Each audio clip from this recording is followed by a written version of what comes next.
This episode of the HR Leaders Podcast is brought to you by our friends at Gloat. Gloat gives organizations complete workforce agility. Its talent marketplace breaks down the silos holding organizations back, enabling them to shift talent freely, empower employees, and adapt on the fly. Using AI and advanced neural networks, Gloat uncovers the skills, strengths, and capabilities of every employee and matches them to the perfect project role. Gloat is trusted by some of the world's leading global enterprises, including Unilever, PepsiCo, Schneider Electric, Nestle, and many more. To learn how leading enterprises are redesigning careers for a new world of work, click the link in the description now and listen to an exclusive conversation with Josh Bersin and special guests.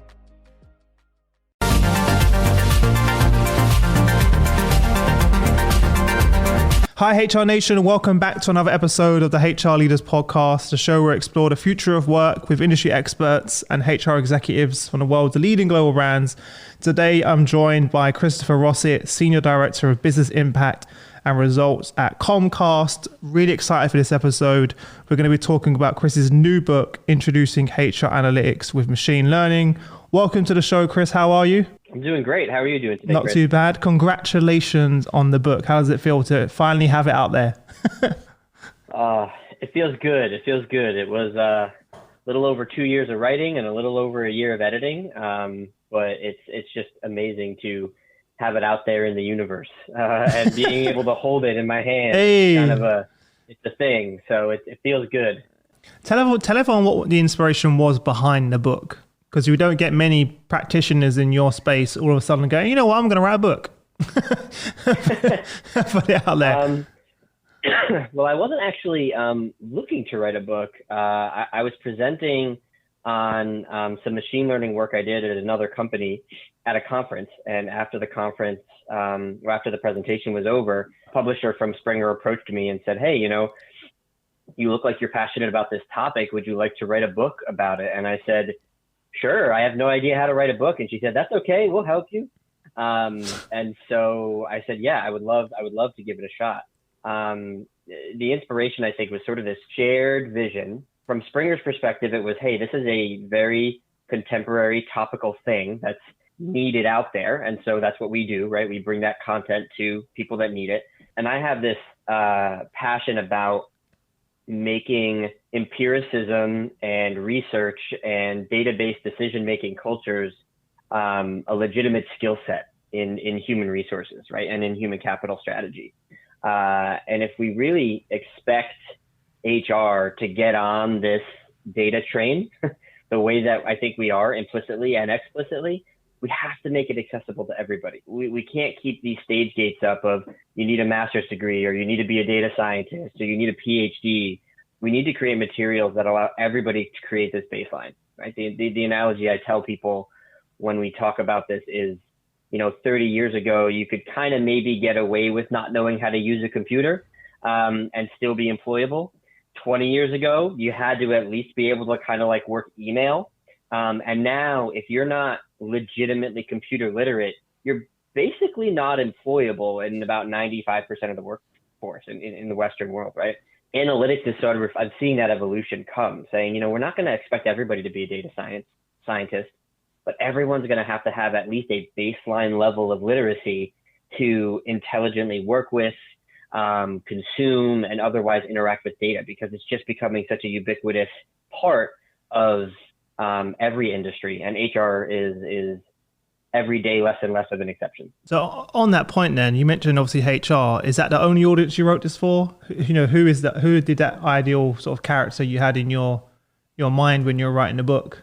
A couple of different audiences, right? The first primary audience would be HR practitioners, right? So people that are in any walk of HR, whether you're an HR business partner or a talent management specialist or talent acquisition, engagement, comp, if you sit somewhere making decisions about people at work, this book is for you. And it could be just because you want to read it. It could be because you're in an HR certification program or some other kind of ongoing education. It could be because you're going back to school to get a master's degree or a bachelor's degree in the space of HR. So that's kind of the first persona I was considering. The second is students, right? So undergraduates in industrial organizational psychology or business or human resources, MBA students, IO psychology graduate students. This is a great sort of early text to get you introduced to the walk from thinking about questions and science in an empirical way all the way through some of the realities of designing and implementing advanced analytics, right? There's sort of a very long walk there that I'm sure we'll get into a little bit later. Yeah. But anybody who's starting that journey, whether you're a student or a practitioner. Because there are so many books now popping up around people analytics and HR analytics, but not so much with the machine learning lens. Machine learning is part legitimate contender and part buzzword, right? I think that there are so many, it's popping up everywhere. You're absolutely right. And one of the things we do very early in the book is call out the different places where machine learning stands to influence HR, because this book doesn't deal with them all, right? So there's machine learning as a tool to help you investigate and understand causal things in your workforce and or predict stuff. And then there's machine learning for greasing the wheels of business processes, what we would call digital transformation. So like chatbots and, picking your next job and recommending training and those sorts of things. And machine learning kind of stands to influence both. This is really more about the upping your people analytics game rather than upping your digital transformation to improve your employee experience.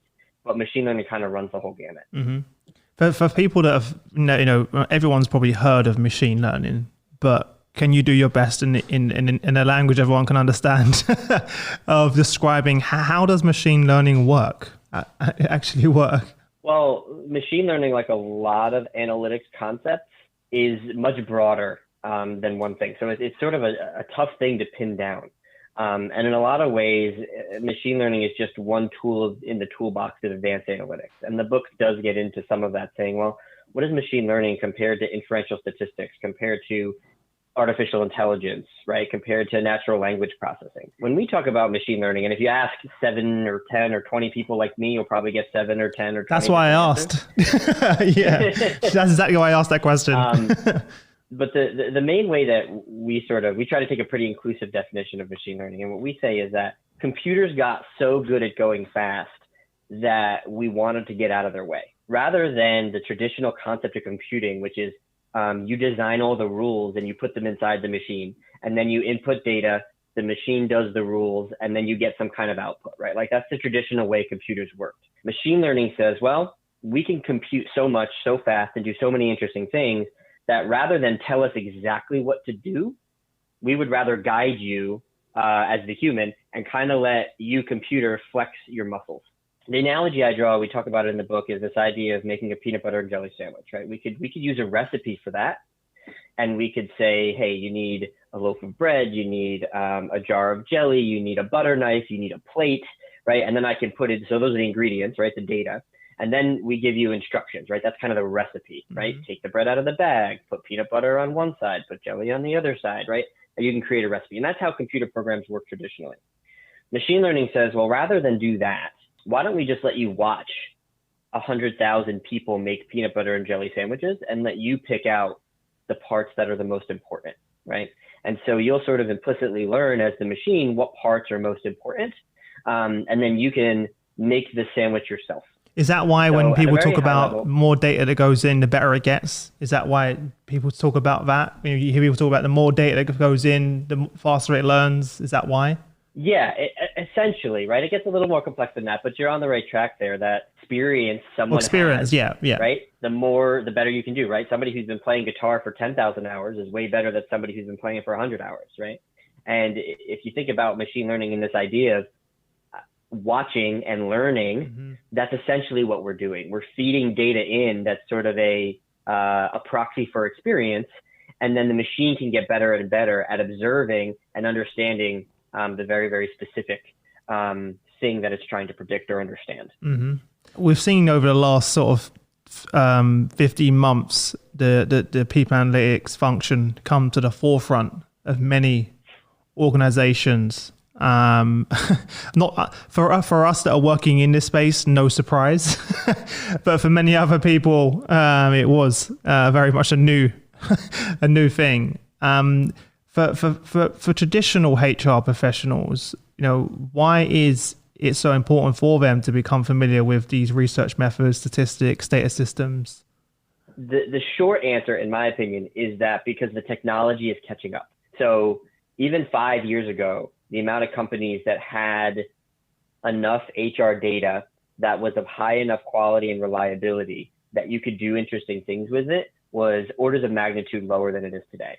And today it's probably orders of magnitude lower than it will be 5 years from now. When you think about all the companies that are gutting their HRIS systems and implementing HCM systems, things like Oracle, SAP, Workday, and the like, we have figured out that it makes sense to get better at HR data. And the natural outcropping of that is great. Now let's actually use it, right? We did all this work to consolidate our HR tech stack so the data is more available, it's more reliable, it's easier to get to. Let's actually do something with it. So increasingly, whether or not you're involved in HR data, the systems you're using are evolving and the data underneath them is becoming increasingly more sophisticated and available. So we want to use it, right? So that, in my opinion, is kind of the reason why HR practitioners more and more every day need to get on the data train. There is this sort of, I want to say fear, but you need to be an expert in all of these different things in order to do this well, which I think we've spoke about a few times before. But in your opinions, what are the skills that are required to do HR analytics well? Let's just say well. Let's start there. This is a really, really important point, Chris, because you don't need to be Gordon Ramsay to make dinner for your family, right? Like you don't need That's a good analogy. To be, you know what I mean? Yeah. And in all walks of life, there's spectrums of literacy and competence, and very, very few of us are extreme experts at more than maybe one or two things. I don't think this idea, this move in the industry is demanding that we all become HR analytics professionals. It is demanding that we flex some muscles that maybe we've never flexed before, which means we need to build some of those baseline competencies, which is kind of the question you're asking. Chapter 3, I think it is, if I remember, of the book talks about a concept we call HR analytics ikigai. Did you say geeky guy? Ikigai. Oh, ikigai. I was like, what? Okay, yeah, okay. Yeah, it's a Japanese philosophy that talks about kind of right.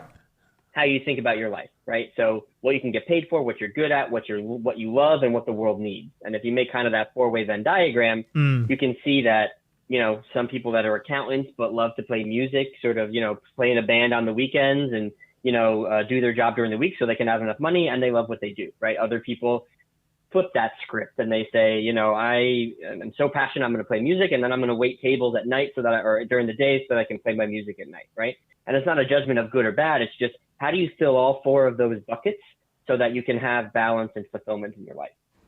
We took that Japanese philosophy and overlaid the four main domains of skill that we believe are important in order to get skilled up in doing HR analytics. And those four areas are business acumen, computer science, research methods and statistics, and then human behavior, right? And all four of those can be independent things. You can go to school and get a bachelor's degree or a master's degree or a PhD in any one of those things.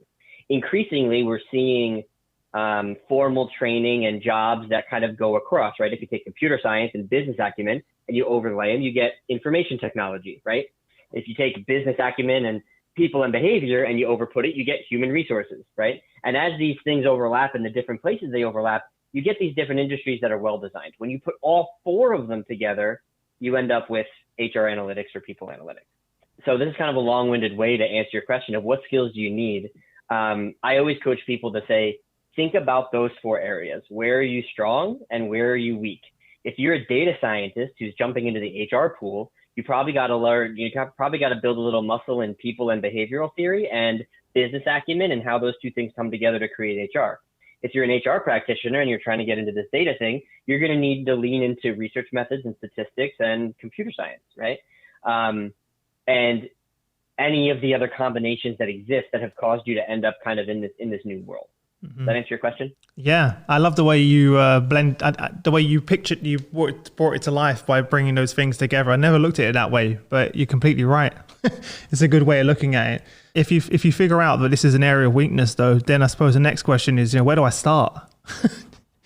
Because there's so much out there, books, resources, training courses. There's just so much. It's almost like, where do you recommend people start when they figure out which of those 4 areas they need to go into?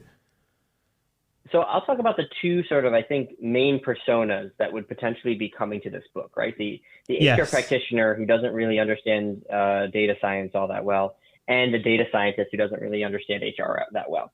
And I think that's where one of the challenges is that we say, hey, I need to go read a book about people analytics if I want to do people analytics. And my contention is maybe not, depending on where your expertise is, right? So let's talk about the data scientist first. If I understand research methods and computer science and management information systems and back-end systems and all that stuff, I wouldn't recommend you go pick up a people analytics book. I would recommend you go pick up an IO psychology book or an HR theory book, right? Or learn about your business more, depending on what industry you're in. Because understanding those things will augment and balance the expertise you already have in the computer science, the statistics, and the research methods. If you're an HR person, right, I would say get yourself into a data boot camp or go to dataquest.io or Khan Academy or get a gig assignment in IT and learn a little bit about how that stuff works. You don't need to go jump into HR analytics. I actually suggest you get specialized in the part of the Ikigai that you don't understand really well, and then you will sort of arrive at analytics a bit more implicitly. Do you advise people that your colleagues, peers over the years, to take ownership and just do it themselves rather than being waiting to be tapped on the shoulder, but by the business? Yes. I mean, that depends on your skills and your ambitions, right? It reminds me of a story about Mozart, or I guess it's more of a legend, where somebody came to him and said, Mozart, how should I write a symphony? And Mozart says, well, you need to start with these smaller things, write some concertos and, these simpler pieces of music. And they said, Herr Mozart, but you were making symphonies at 4 years old. And he said, yeah, but I never asked anybody how. That's sort of the philosophy that I try to coach people on when they ask that question, like, where do I start, or when should I start, or why would I start? You're like, just start. Just start. Just start doing it. Yeah. And you may find things that you're naturally good at, and you may find things that you're not naturally good at. And what you're good at and what you love aren't always the same things, but you got to try a bunch of stuff to see where you fit.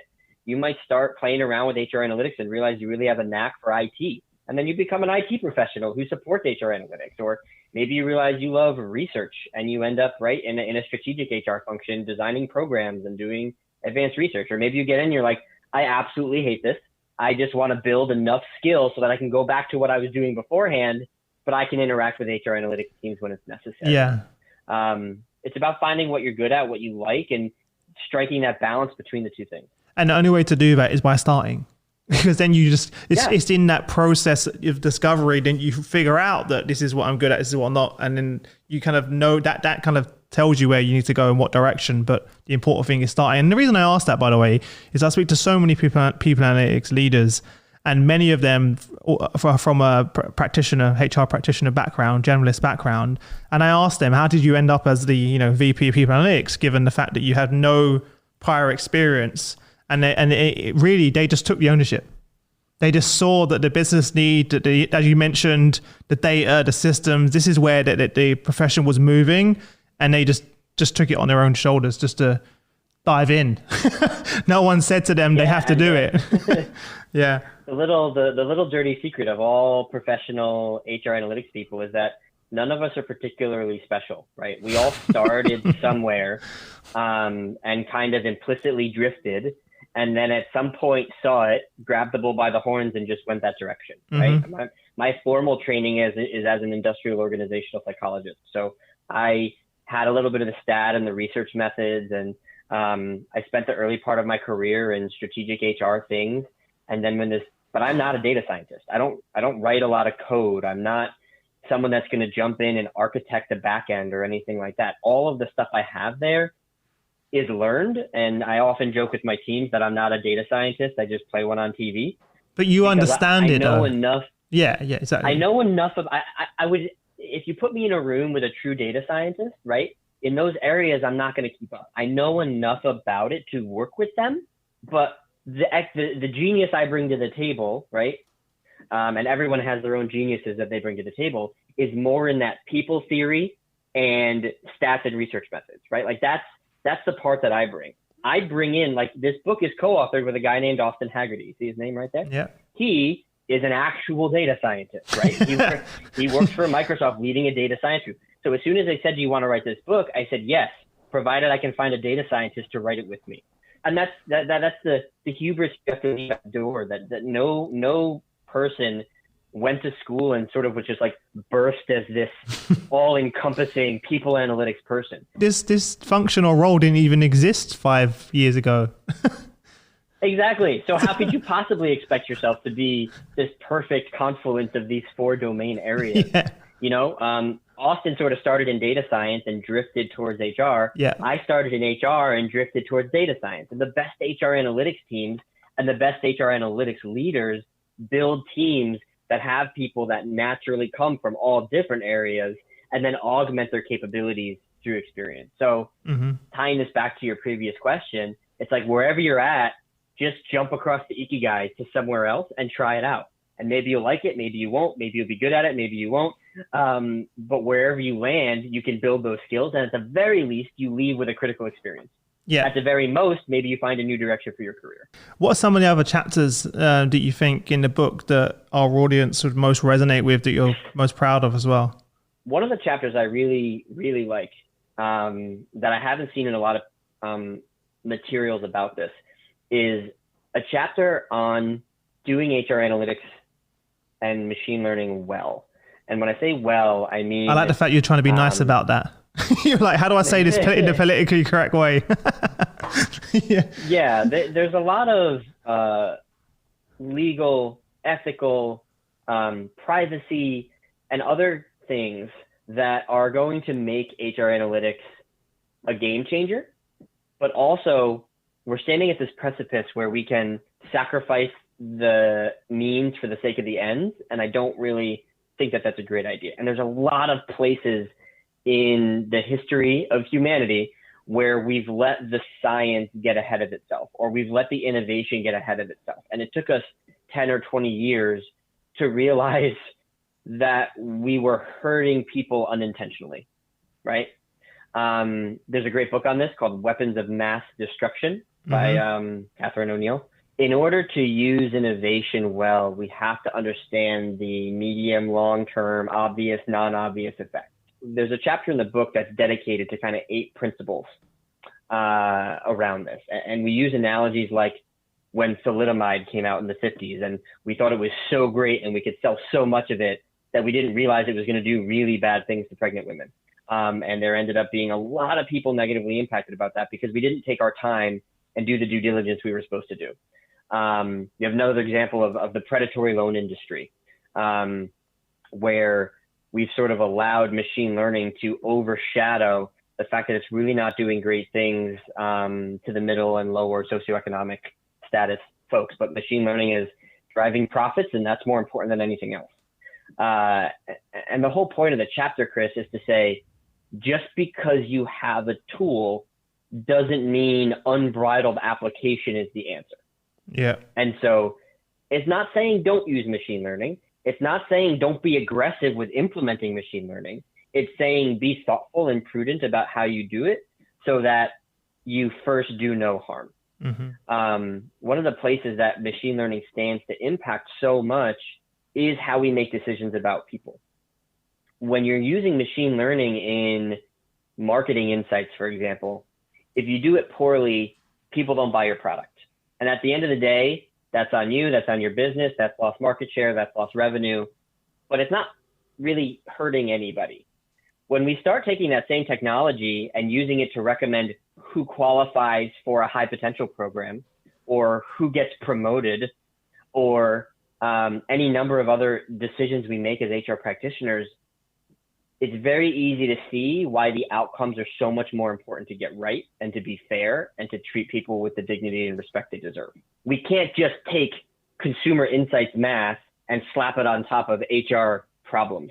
We have to be more thoughtful so that we ensure that we treat people with the respect and the dignity that comes with being a good, in my opinion, HR practitioner. And are you saying then that those principles that you lay out are things that people should consider before making decisions? Is that what you mean by those principles that you lay out in the chapter? Yeah. We lay out a lot of those principles and how you should be thinking about it and doing it. And it's kind of throughout the book too, talking about that, because there's a lot of, another analogy we talk about in that chapter is the Industrial Revolution, right? So we're in an agrarian culture where everybody lives on or around farms and we're producing food. And then we get this steam engine thing, and all of a sudden we're in like Victorian England, right? And we've got, the robber barons and all that stuff going on, where the innovation of the technology has allowed us to produce things in an entirely new way at greater speeds with greater volume. And then we just start abusing people. And why do we start abusing people? Because we're putting profits above all else. And we didn't have the labor laws in place to protect people. And then we have about 50 to 100 years of just awfulness when it comes to being a worker, right? You think about all of the ways that that manifested in all of Western society, until we get things like unions and we get things like legislation, right? The U.S. has the EEOC, the UK and EU have all their different versions of these laws that say, well, you can't just treat an employee, you can't just fire them because they broke their leg, right? You can't just fire them because they got pregnant. You can't not hire them because they're African American. There are rules, people, and we have to treat people fairly. But it took a while for that stuff to catch up with the innovation, right? Analytics in a lot of ways is the modern version of that. We can start using these data to make decisions and do things, and the legislation hasn't quite caught up. We're seeing things in data privacy space, for example. Like GDPR, for example. Legislation's never going to move as fast as innovation, right? We didn't need to regulate airways before radio. We didn't have to regulate the skies before aviation. And we didn't have to regulate cyberspace until the internet, right? And now we have to figure this out for data too. And there's a lot of competing pressures, political, economic, and the like, that are all playing a part here. But as HR practitioners, legality has never been the guide for morality, right? Like we always have to be, as good people taking care of employees, in my opinion, 1 or 2 or 3 steps ahead of the legal, and say not just what's legal, but also what's right. Yeah. Because that's what makes, and I'm not saying this to be some hippy dippy tree hugger either, right? I'm saying that when you treat people well and properly, you have better cultures. When you have better cultures, you get more organizational commitment and less turnover and more discretionary effort and more cohesion and more trust. And that helps you win in the marketplace, right? This is not an either or scenario. There's not a make money or treat people well. When you treat people well, you do better. And when you do better by your people do better by your business. So I'm not saying this to be altruistic. I'm saying this because creating homeostasis within your culture is, treating people well is sort of a non-starter. That you got to do that part. Mm-hmm.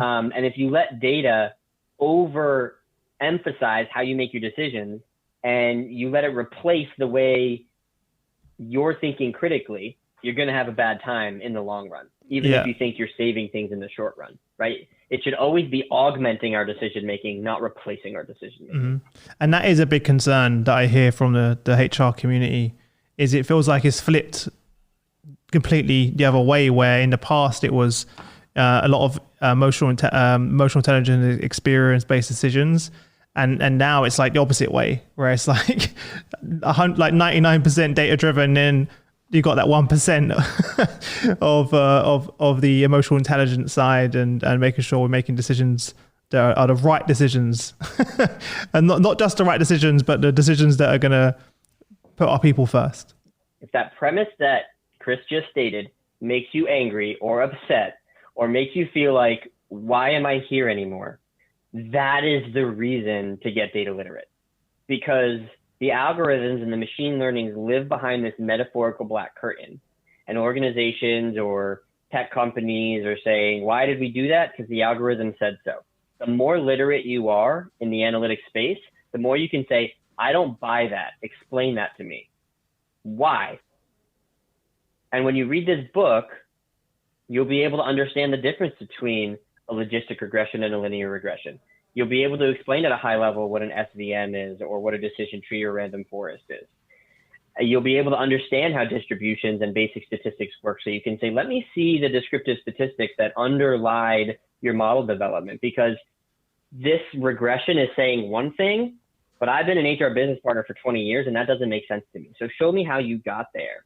And if you have the literacy not to go off and build those models or necessarily be an expert, but have enough to have that conversation and say, oh, well, I see you put these data into the regression, but that's actually not a valid measure to be using. And that's why maybe you're getting these results, but why it's not matching up with my learned experience. Because that's when analytics gets really good. When you have lived experience in the industry, combined with the machine learning and other advanced analytics that allow you to comb through impossibly large amounts of data and possibilities.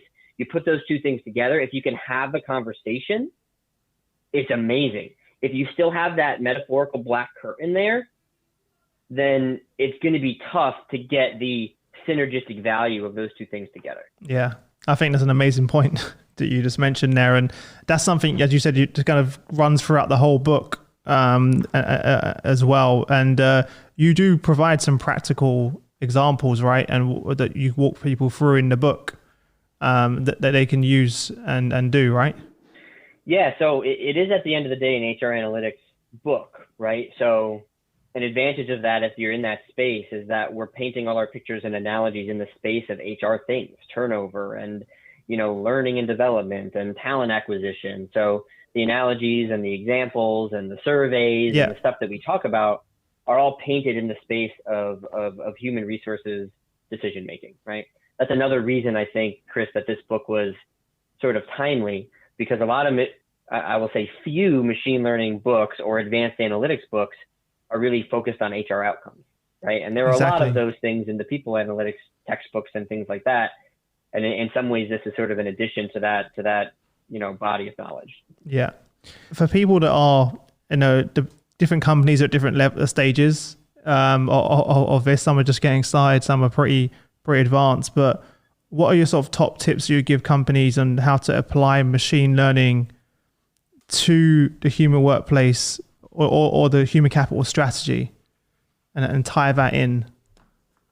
The headline of what I'm about to say is, do not over homogenize. And when I say that, what I mean is companies very often just treat all HR analytics and data endeavors as one big body of work, right? And if you're the HR analytics person, you're the HR analytics person, and you're expected to do everything from data integrity to machine learning. It's a much more nuanced set of skills. And if you're trying to bake it into your human capital strategy, you have to appreciate some of that nuance. So I can split out a couple of the main areas I think are important. The first is advanced analytics as a function of digital transformation versus machine learning and advanced analytics as a function of investigative methods. So are you using advanced analytics and machine learning to try and grease the wheels of business processes? So making chatbots or selecting new training or recommending people for different jobs, right? Versus I'm trying to go find the ills in my organization and solve them, right? So decreasing turnover or increasing engagement or things like that, right? So two very different bodies of work where machine learning, right? And they're not the same, right? One is going to be more human capital management system leaning and, recommendation engines and that kind of stuff. The other is more inferential statistics and research methods and pilot studies and that kind of stuff. So first of all, separate those two things.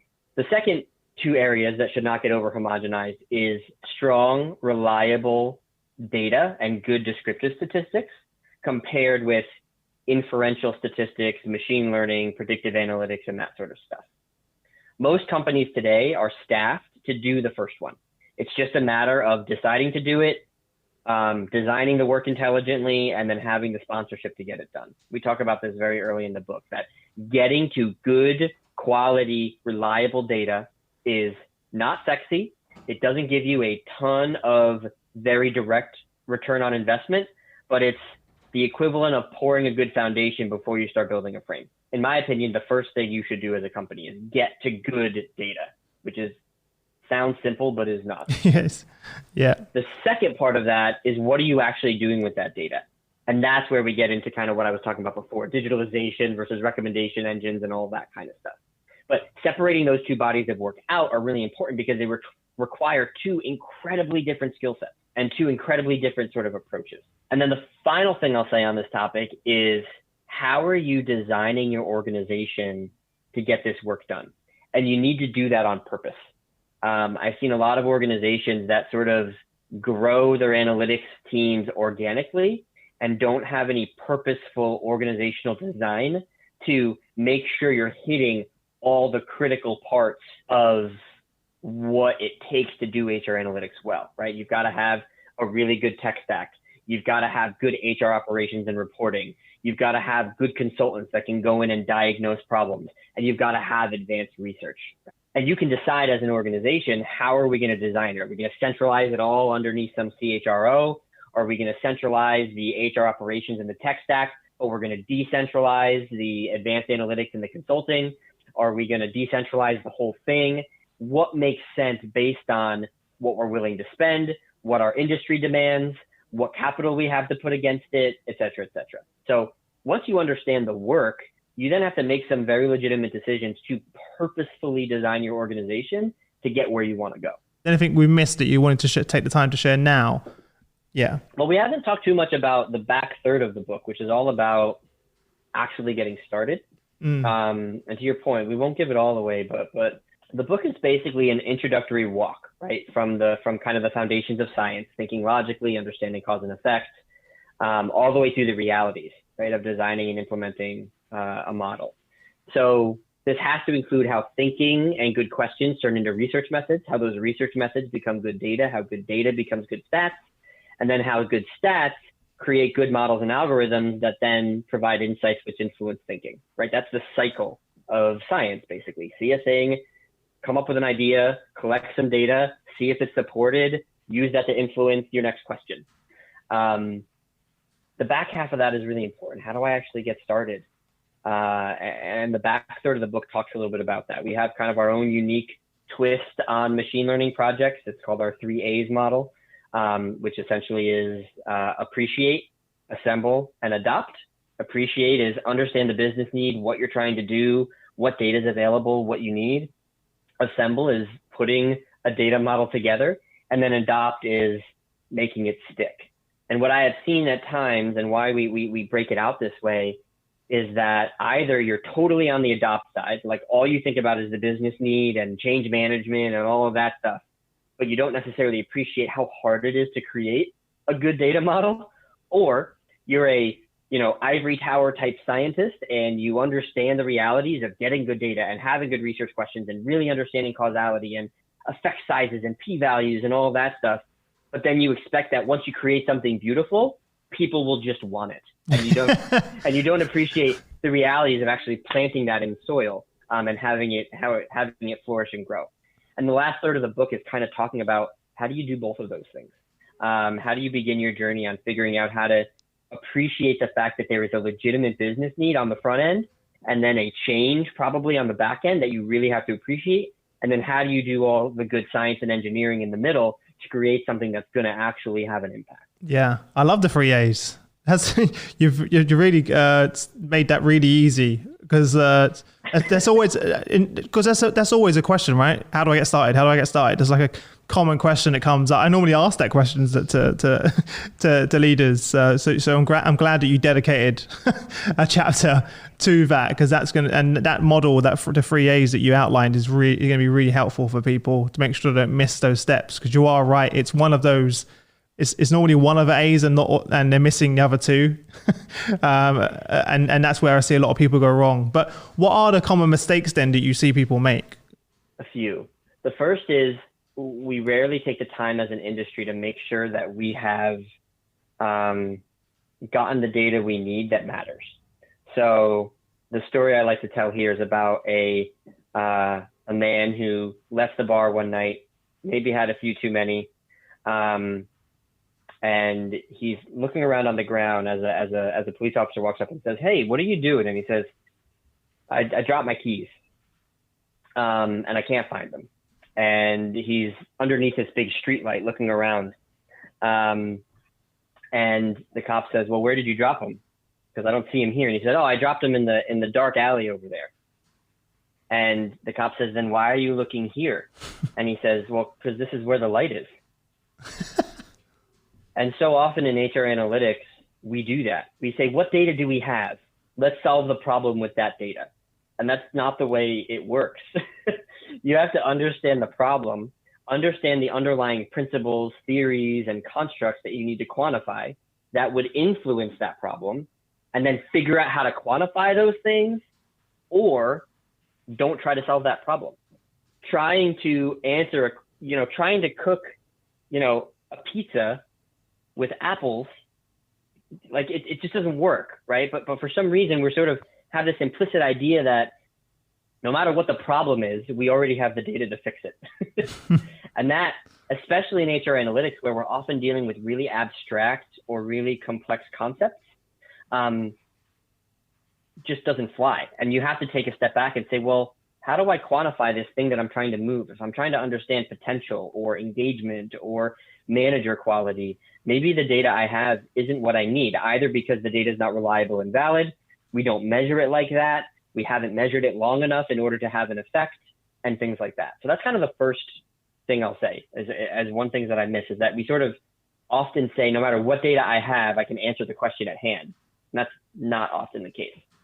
A second challenge that I have seen is the expectations of leadership about how much it takes to solve a problem and to build a good model. It almost always takes longer than the business has time for, because the business is moving fast. And I don't mean this to kind of bag on business leaders, because they're trying to meet, intercompany political and economic and sales and revenue goals. Like, they're trying to hit all of these things, so they have to run at a certain speed. But what that means is you either have to tolerate less certainty, or you have to be more patient. One of those two things. And this becomes a point of contention between organizational scientists and the people slated to do the work, and the leaders that are trying to get the insight. When you can create better communication between those groups, it becomes a less of a do it right or do it wrong, which is how the scientists see it, or a do it on time or don't do it at all, which is the business's version, to, okay, what do we need? What can we build? And what are the reasonable resources we have at our disposal to do that? Because as money and time approach infinity, you can solve anything, but you never have infinite numbers of both of those things, and you usually have too few of both. So being able to be in the other person's shoes, right? If you're that organizational scientist and you spend time thinking about, man, if they just gave me another person, or they just gave me enough time, or they just gave me that software package, I could do this thing, right? We need to appreciate what it's like to be dealing with the pressures of business results. If you're a business person, appreciating that those scientists, they're not just being sticks in the mud that don't understand how businesses work, but rather, if you want to be empirical, really empirical, not just get data that proves what you were already going to do anyway, but really using data to influence what you do, you have to be accepting of the fact that that's a little bit more than just pulling some data, creating a pivot table, and then doing what you were going to do anyway. I love it. It sounded like you were going to say a part 3 to that. So those are two things linked to, because you were, is there a part 3? There's no part 3. I could probably keep going for a long time. Those are the two that jumped into my head right away. Yeah, no. I think it did sound like you had a lot more, but those are very, very important ones as well. But I feel like we could do episode 2 of it, because we only kind of hit this, but we all saved some for people to actually grab a copy of the book as well. But thanks so much for coming on the show. I really appreciate it. And we've known each other for quite a while right now, so I'm really happy for you. Generally, congratulations on the book. And for anyone listening, make sure you go grab a copy. Where is the best place, Chris, for people to grab a copy of the book? I imagine we could probably put it up on wherever this thing ends up living, but it's available on Amazon. It's also available on Springer's website. Those are kind of the two main places you can grab it. There's ebook and there's also hardcover, so you can get either. I think Amazon even lets you rent it at this point. So I would say Amazon and Springer are the two Nice. places you can find it. You're right. They're going to be, anyone listening right now, the link's already below. So click the link in the description, click on there, grab a copy as well. Also, make sure you go and follow Chris on LinkedIn as well. I'm going to encourage him to do more posts on there. Drag him away from his day job as well to do some more posts on there, because we'd definitely love to learn more. But before I let you go, if there's a parting piece of advice you want to give to everyone, what would that be? And then we'll say goodbye. Oh, parting advice is get excited about the possibilities of what data brings to employees and organizations. It's going to fundamentally shift the way employees experience their companies and how companies can help curate the employee experience for their people. And framing it as a land of opportunity, I think, is really important, because it opens you up to all these different kinds of questions to ask, all these different kinds of media to consume, all these different things to learn and grow and develop through your career. It's not going to be something that can be ignored. So in my opinion, it's a great idea to see it as an opportunity, even if it ends up, whether you're going to be, just a basic cook, or you're striving to be Gordon Ramsay, or somewhere in between. It's really beneficial to see this as the opportunity that I think it is, and I truly believe, and why I think books like this are important to help us get there. Amazing. Well, thanks again. I wish you all the luck with the book and how everything's going, and we'll catch up again soon. Perfect. Thanks, Chris. See ya. Bye-bye.